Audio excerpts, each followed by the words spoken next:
Oi pessoal, aqui é a Bela do Bela e Canela e a mamãe Pâncreas do Davi. Hoje eu queria responder uma pergunta que acabaram de me fazer e realmente é uma pergunta básica. É uma coisa que eu acredito que vai ajudar muita gente, uma dúvida que muita gente tem, que é a respeito da farinha. A gente usa farinha em bolo, pão, torta, pizza, salgados. Então, eu não vou usar farinha de trigo. Bela, qual farinha que eu uso no lugar da farinha de trigo então? Bom, eu vou falar um pouquinho sobre cada uma das 3 farinhas que eu gosto mais. A primeira, e eu acredito que ela é a mais famosinha, ela é a farinha de amêndoas. Por que ela é ótima? Porque o sabor dela é neutro. Você pode usar ela numa receita doce, mas também pode usar numa receita salgada, igual a farinha de trigo mesmo. Além disso, a proporção é exatamente a mesma, é 1 por 1. Se você tem uma receita que usa 1 xícara de farinha de trigo e você quer substituir, você vai substituir por 1 xícara de farinha de amêndoas. Agora, o problema dela é o quê? É o preço. Primeiro, é o maior problema de todos. Porque o quilo da farinha de amêndoas varia na faixa de R$80.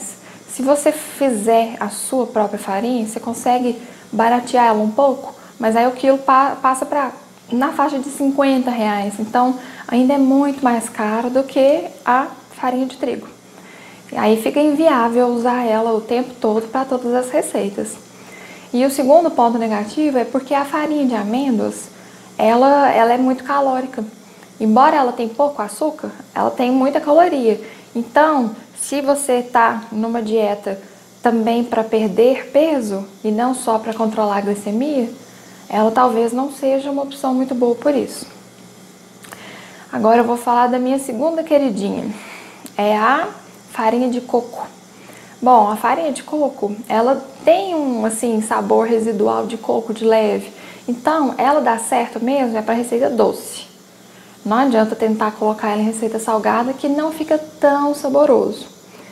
Mas, quanto aos benefícios dela, primeiro, preço. Ela já é bem mais barata que a farinha de amêndoas. Você consegue comprar o quilo dela na faixa de R$30. Se você fizer em casa, mais uma vez, vai ficar mais barato ainda. Então, é uma farinha mais fácil da gente ter, né? Agora, ela também tem problemas. Por quê? A farinha de coco, ela é muito mais seca do que a farinha de trigo. Então, a proporção acaba sendo 1 por 3. Se eu uso numa receita tradicional 3 colheres de sopa de farinha de trigo, eu vou usar só 1 colher de sopa de farinha de coco. Ela é muito mais seca. E aí, isso aí pode gerar um problema. Porque se você errar a mão e colocar um pouquinho além do que deve, a sua receita vai ficar extremamente seca e quebradiça por causa da farinha de coco. Então, ela é uma farinha que a gente tem que usar com cuidado mesmo, de pouco em pouco, porque é mais difícil de acertar o ponto com essa farinha. Agora, uma terceira opção de farinha é a farinha de linhaça. É outra farinha que eu também uso muito. A farinha de linhaça, o sabor residual dela é mais forte, sabe? É até um pouquinho amargo. Então, ela não encaixa em qualquer tipo de receita, não. Eu tenho um pão que eu gosto, que é o pão de gergelim, que eu acho que combina bem com a farinha de linhaça. Mas ela não funciona para todas as receitas. Tem que ser só salgado e ainda assim tem umas que não fica muito boa, não. Mas, é muito mais fácil de achar. Você acha ela em qualquer mercado, ela é baratinha. Você acha tanto a dourada quanto a marrom. E o quilo dela você consegue comprar por R$15. Então, comparando com o preço da farinha de amêndoas, né, a diferença é muito grande. Além disso, ela é muito rica em fibra. Então, ela é uma farinha ótima para, por exemplo, quem tem intestino preso. Mas, a conclusão final que eu cheguei é a seguinte: nenhuma farinha é totalmente boa. Elas têm pontos positivos e pontos negativos. Então, o que eu faço que funciona muito bem? Faz um mix. mistura essas 3 farinhas que eu te falei, que você vai encontrar uma farinha final que vai pegar as características boas de cada uma delas e vai diminuir a característica ruim. Por exemplo, um mix que funciona para praticamente toda a receita, tanto doce quanto salgado. Você vai usar a medida de 2 por 1 por 1. Por exemplo, 2 colheres de sopa de farinha de linhaça, 1 colher de sopa de farinha de coco e 1 colher de sopa de farinha de amêndoa.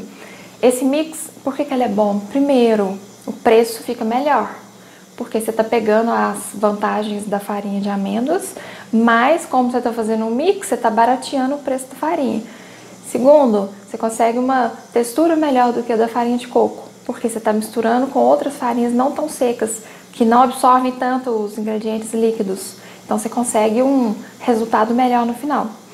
Terceiro, sabor. Aquele sabor que eu te falei que não é muito bom da farinha de linhaça, você consegue atenuar ele nesse mix, fazendo essa mistura. Então digamos que eu acho esse mix perfeito, justamente porque você vai conseguir eliminar o ponto negativo de cada uma dessas farinhas e ter um resultado final bom para usar.